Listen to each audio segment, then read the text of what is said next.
'Twas a horrifying realization when I went to plant basil from seed and found out that it takes 60 to 90 days to harvest. I wanted this herb garden. There's no way I'm waiting 3 months for that. So pivot, and I bought this basil plant, but just one from the store to try rooting the stems because I've often heard that works, but I've never given it a try.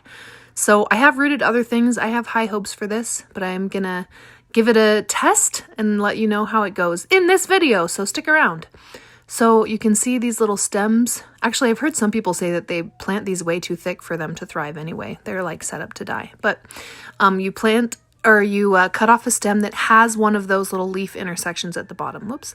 So you pull the leaves off, but you need to make sure it has one of those growth points on the stem that you're putting in the water. And by the way, if you are into plants, I highly recommend that you have a prop station like this just around all the time, just hung up. This is ready to go, and it takes a huge mental block out of the way for me to try things like this. I actually have a link to this one in my bio, but there's tons of them, and it's fun to just have a little station. And the great thing about basil is if you have extra leaves you had to pull off, you don't have to waste them. You can use them for dinner that night. So I got 6 of them going, and here is how it turned out. This is just 13 days later, and all of these have really strong roots, so I'm gonna give it a try putting them in the soil. You can see that? Look at that, trying to grow. Forget your seeds being 60 to 90 days to harvest and got these roots in 13 days. So now I'm bringing this out to our little grow box. This is the other basil that I have, and I'm going to place them all around this Oya, which is a little terracotta watering system, which helps. I live in a really dry place, and I don't always remember to water.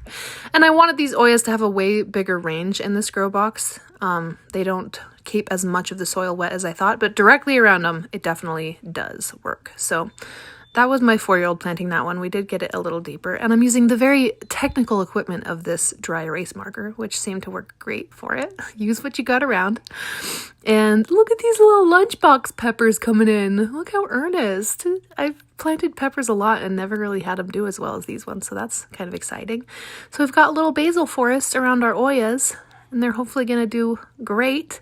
And I'm really glad that we went for rooting it instead. And we have been trying with this moisture meter to find out what the range of the Oyas is, and it does keep it really moist directly around it. It just doesn't go as far as I thought. But I'm so glad to have this basil now instead of 90 days from now.